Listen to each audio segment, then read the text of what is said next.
Fotos e vídeos dos maiores nomes do fotojornalismo em Alagoas estão reunidos em uma mostra em Maceió. Uma bela oportunidade de ver através dos olhos desses profissionais cenas do nosso cotidiano e de fatos que fazem a história do nosso estado. Um instante eternizado em fotos e vídeos. Momentos que marcaram a história e que fazem questão de nunca serem esquecidos. Dias de felicidade, dias de tristeza, flagras, todos retratados pelas lentes dos nossos fotojornalistas e repórteres cinematográficos mais competentes.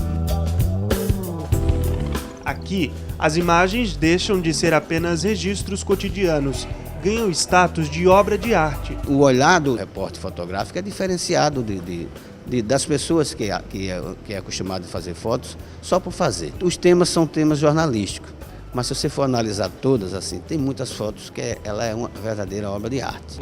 Também servem como uma retrospectiva, uma forma de relembrar o que foi notícia num passado nem tão distante assim.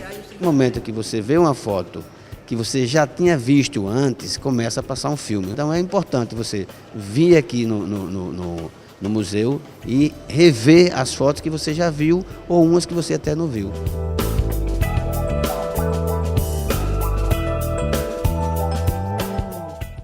Você pode conferir a mostra de terça a sexta-feira, das 9 da manhã às 4 da tarde, no Museu Palácio Floriano Peixoto. E agora estamos de volta com um pauta especial. A gente continua esse bate-papo literário com o escritor e historiador Disseu Lindoso. Nós falamos do primeiro, foi em 1981. Zé Olímpio era um amigo, mas ele tinha uma editora, não é? Tinha uma editora. Era um sério, eu tinha uma admiração muito grande do Zé Olímpio. Funcionava aqui em Alagoas? Não, só no Rio de Janeiro. No Rio de Janeiro. Ele tinha todo o livro dele. Nessa época você já estava no Rio de Janeiro? Estava no Rio, muito tempo. Mas deu saudade de Maragogi e aí surgiu...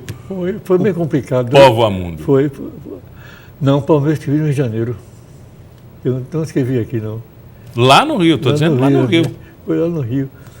Foi a lembrança de Maragogi lá no Rio de Janeiro. As saudades de Maragogi que eu tinha. Uhum. Aí depois vem uma sequência, uma cultura em questão, alagoana. Essa aí está na terceira edição. Mínimas Coisas, A Diferença Selvagem. Mínimas Coisas é um livro de poesia. Utopia Armada, Rebeliões de Pobres nas Matas do Tombo Real. Isso aqui é uma ficção, mas parece um conto, uma história verdadeira ou uma reportagem, uma grande reportagem. Esse você leu, todos eles são ensaios verdadeiros. Essa guerra houve 10 anos de guerra na minha região de Maragogi e esconderam-se de todo mundo. Mas minha família lutou dos dois lados. Foi a Guerra dos Cabanos. E foi a maior guerra que Alagoas teve. E foi de tal maneira abafada naquela época que eles se chamaram o Exército Nacional para poder acabar com a guerra. Houve interferência do Exército Nacional para poder terminar com a guerra. Foi uma guerra muito, muito forte lá. Uma guerra de 10 anos. Razões políticas, familiares, conflitos de terra. Conflitos de terra. Foi a retomada esses grandes engenhos, todos eram pequenos engenhos. Foi depois dessa guerra, quando os vagabundos perderam a guerra, eles foram e fizeram os grandes engenhos. Onde aparece minha família, nos grandes engenhos. Eu estou fora disso não. Bom, depois aí vem Liberdade e Socialismo. Aqui já está mais politizado. Aí é um livro sobre política. Já é um livro sobre teorias sociais. Eu escrevi com esse intuito mesmo. Uma época da visita à China, Rússia. A China, quer dizer, eu estive na fronteira, mas eu não atravessei não. Olha, foi depois que eu cheguei. Porque eu estudei na Rússia mas eles também não ensinavam, não mostravam muitas coisas de lá. Mas quando eu estive na Alemanha, assim, porque a Alemanha, quando eu estava lá, ela foi depois dividida.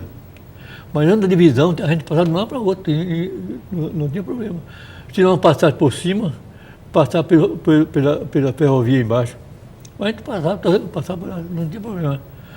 eu tive uma visão tão grande de todos os dois países, né, que isso pesou no meu futuro depois. Porque eu pensei em escrever esse livro aqui quando eu estava em Berlim. Por incrível que pareça, lá tem uma avenida central de Berlim que chama Avenida das Tilhas. Na Avenida das Tilhas, eu vi que quanto eu conheci do sertão. Quanto depois eu tinha viajado pelo sertão com meu filho pequeno. A gente percebe que um liceu cosmopolita, né?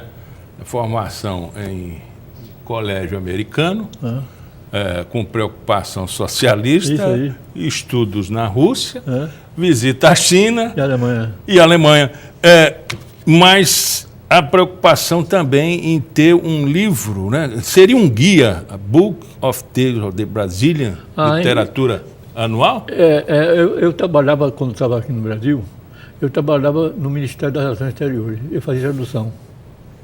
Eu era tradutor do Ministério das Relações Exteriores. E quando eu viajei para a Europa, eu viajei com o passaporte do Ministério das Relações Exteriores.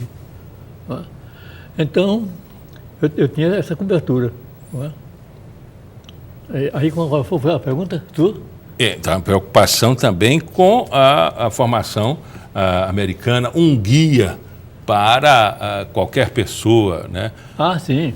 Eu tive uma experiência, quando eu estive lá, de que tinha que haver um acordo entre as duas potências, porque eram duas potências mundiais. Então tinha que haver um acordo. Aqui não podia ser guerra ali de jeito nenhum. Ali tinha surgido. E eu, quando eu frequentava lá, a embaixada americana, eu fui pegar a embaixada de outros países lá. Que é coisa interessante. Aqui no Brasil você não comprava nem jornal que falasse na Rússia, porque do tempo do bolchevismo lá. Aquilo já era Guerra Fria já? Era Guerra Fria já. É uma coisa horrorosa esse negócio. E era mais fácil você ir à embaixada americana do que outro país. De que a embaixada brasileira, por exemplo. A embaixada americana, eu chegava lá, pedia o livro que queria ler, não tinha nada. As notícias, o jornal americano chegava todo de manhã e vendia abertamente. E os jornais russos nos Estados Unidos vendiam abertamente. No Brasil não vendia. Isso foi a primeira coisa que eu notei. Isso tem que acabar. Havia, então, no Brasil, um policiamento ideológico, né? Muito forte. Que não havia nos Estados Unidos, nem havia lá. Nem havia lá. Isso Quer dizer que a coisa era criada para os outros verem, sentirem também, né? Mas, depois disso, veio uma outra fase que a gente percebe aqui nas obras, na relação de obras do autor, que é uma preocupação com a cultura lagoana, a formação do povo. Seria uma visão mais antropológica, um Dirceu Lindoso mais antropológico, né? Mais manso. Mais manso.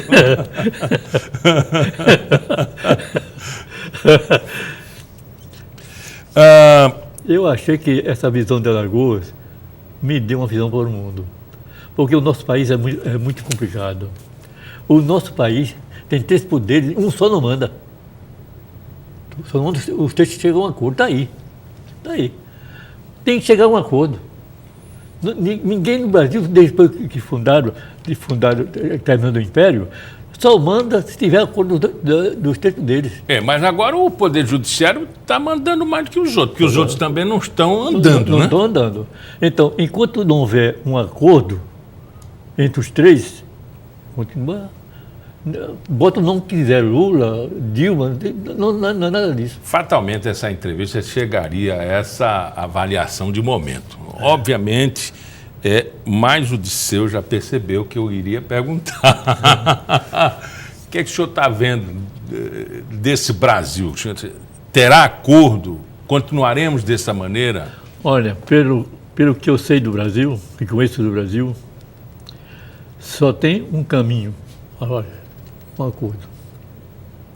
Ninguém governa esse país sozinho. Esse país é muito grande. Olha, a Rússia tem 19 milhões de quilômetros quadrados, o Brasil tem 10 milhões de quilômetros quadrados.